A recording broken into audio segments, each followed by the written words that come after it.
Saudações a todas e a todos desse nosso ecossistema. Sejam bem-vindas e bem-vindos ao canal Ecoteologia Decolonial. Estamos aqui novamente para dar continuidade a essa nossa reflexão sobre um amor cósmico. Ontem nós conversamos sobre o tema que dá nome à nossa reflexão da semana, né? E nós dissemos que hoje falaríamos sobre um pacto entre Deus e a sua criação através de Noé. Pois bem, essa nossa reflexão de hoje ela está baseada nos textos de 2 Pedro, capítulo 3. E aí, como eu sempre indico, leia o capítulo todo, né? A nossa reflexão está precisamente entre os versos 3 e 18, mas leia o capítulo todo. E também no livro do Gênesis, no capítulo 9, mesma coisa, leia o capítulo todo.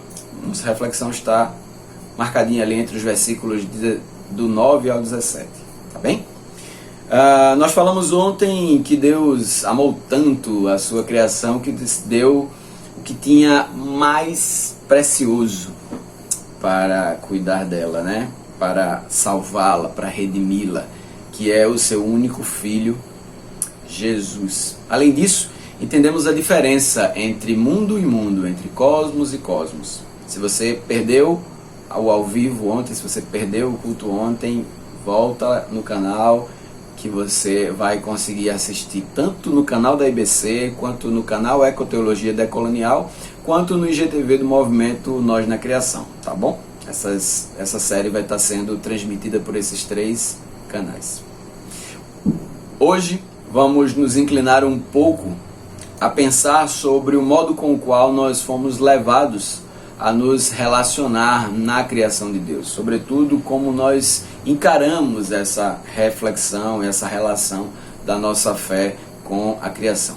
Bem, corre há muito tempo a mensagem pregada de que a vinda de Jesus está próxima, de que os sinais dos tempos serão vistos na criação, de que tudo isso aqui vai ser destruído pelo fogo, e quanto mais rápido isso acontecer, mais breve será a volta de Jesus.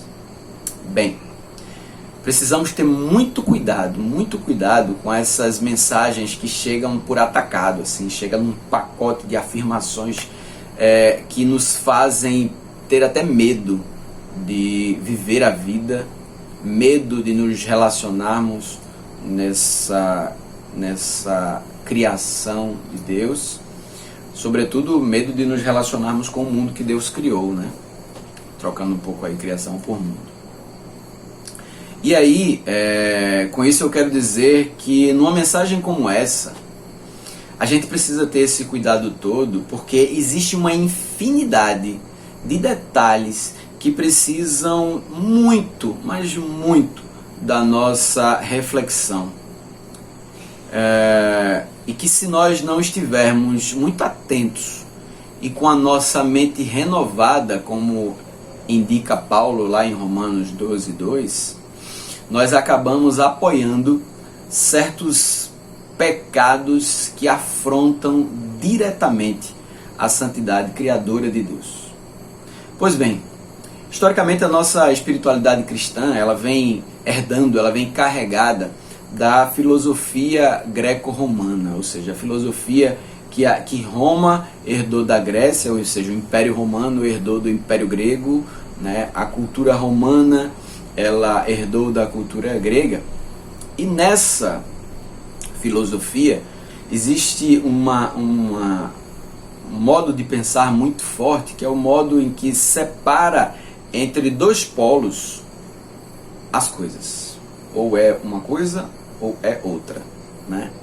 E com isso eu não quero dizer que não exista bem e mal, tá certo? Mas eu estou querendo dizer que nem tudo pode ser simplesmente separado em 2 polos. Por exemplo, nós aprendemos que a existência ela era dividida, nós fomos levados a pensar que a existência ela é dividida entre o que é natural e o que é sobrenatural. E por natural, nós aprendemos que é tudo aquilo que é físico, que é palpável, que é visto aos meus olhos, que está ao meu alcance, que eu posso inclusive transformar. Bem como o que é sobrenatural é tudo aquilo que eu não posso pegar, tudo aquilo que está para além da existência ou da visibilidade humana, tudo aquilo que está mais alto, ou seja, tudo aquilo que se aproxima de Deus. Assim, se o que é sobrenatural é o que se aproxima de Deus, é o que está no alto, nós temos que buscar as coisas do alto. E, por conseguinte, as outras coisas naturais, físicas e palpáveis ganham ou são relegadas ou são colocadas para o que é pecaminoso, mortal, sujo e não deve ser alvo da nossa relação. Desse modo, o mundo seria algo pecaminoso. E aí, nós no dia de ontem já aprendemos a separar essas duas coisas e pensar sobre que mundo nós estamos falando. Então, com esse discurso de que as coisas precisam ser separadas, de que o que é sobrenatural é o que é de Deus e é o que nós devemos buscar, já o que é natural nós temos como coisa,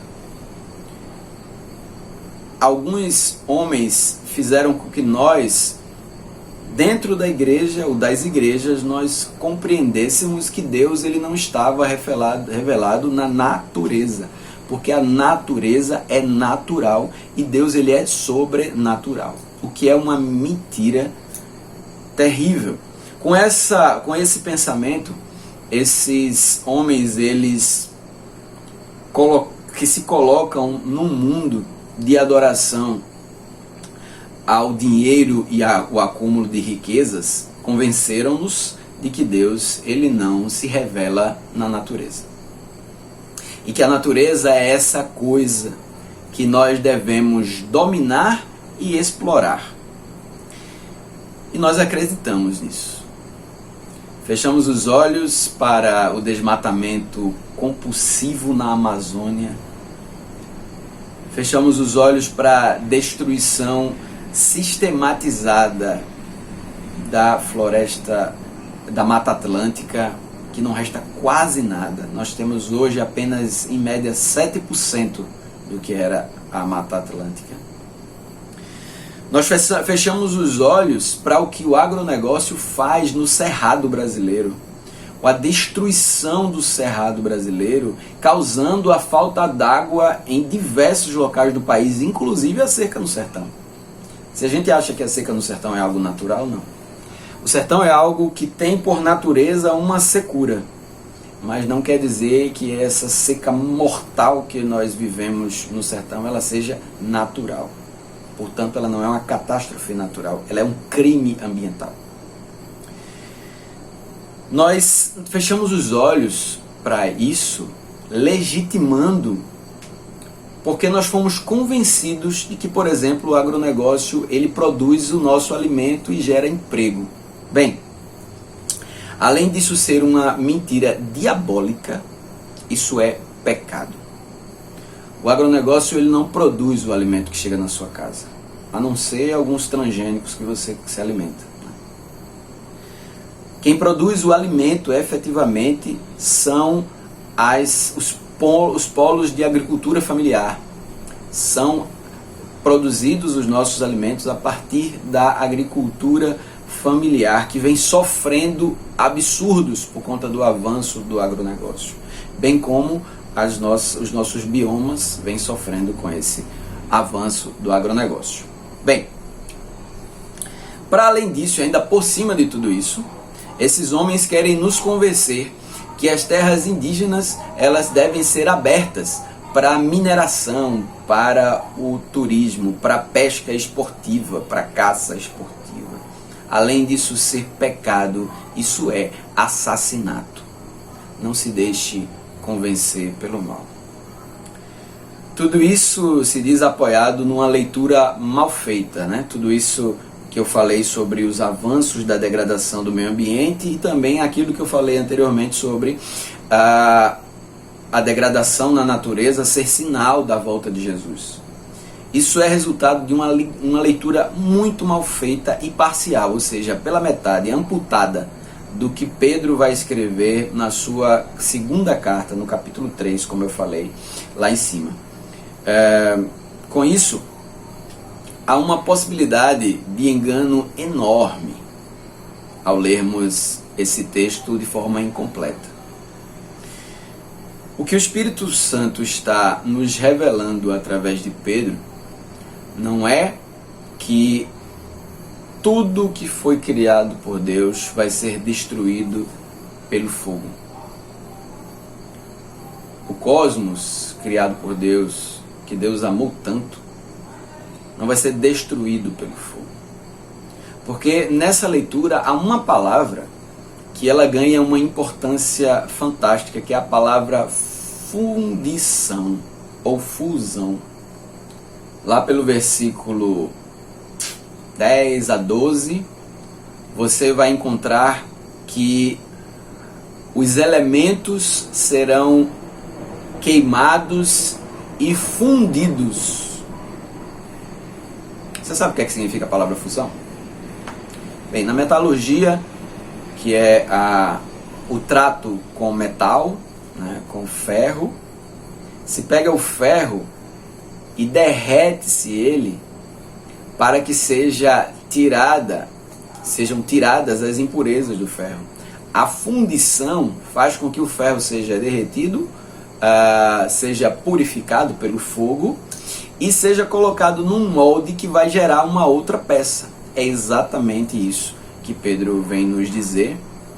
E ele fala que Jesus ele está demorando voltar, não é porque ele está atrasado, é por conta da benignidade de Deus que trata conosco em paciência.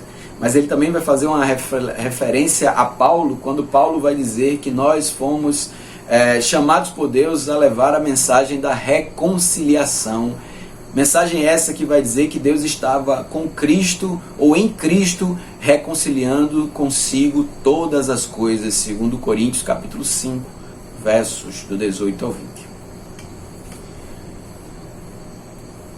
Comparando ao que aconteceu com o mundo no episódio de Noé, Pedro vai apontar sobre o que acontecerá na vinda do Filho do Homem, no retorno de Jesus. Deus irá purificar a sua criação pelo fogo, fundindo, purificando e trazendo a existência a partir desses elementos purificados, tirando deles e destruindo aí sim todos os sinais daquele mundo criado distante de Deus. Isso vai ser destruído, é aquele mundo que vai ser destruído.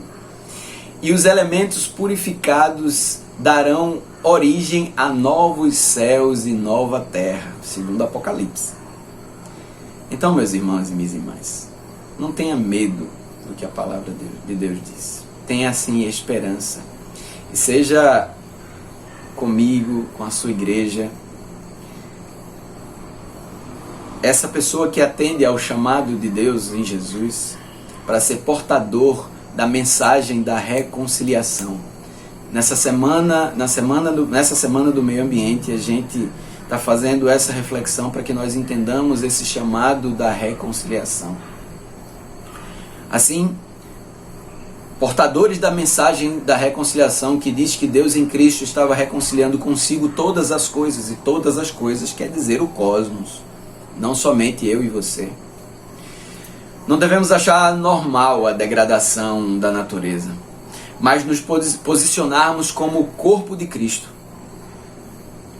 contra o pecado que durante tantos anos nós apoiamos, achando que a destruição da natureza seriam sinais da volta de Jesus. Se assim fizermos, se atendermos a esse convite, nós estamos atendendo a esse chamado de reconciliação. Assim, Deus ele firmou um pacto com sua criação lá através de Noé, dizendo que não mais destruiria o que ele construiu. Mas agora nós recebemos o chamado para atuar no ministério da reconciliação. e apontar que o que Pedro fala é de novos céus e nova terra, não outros céus e outra terra. Assim, nessa semana a gente vai continuar conversando sobre esse amor cósmico, que Deus ele surpreende a nós através da revelação do seu Espírito. Amanhã a gente vai falar sobre Ruá, que preenche toda a criação. Que Deus chegue até você através do sopro, através de Ruá, que faz com que os passarinhos possam voar e as flores perfumar. Que Deus te bendiga.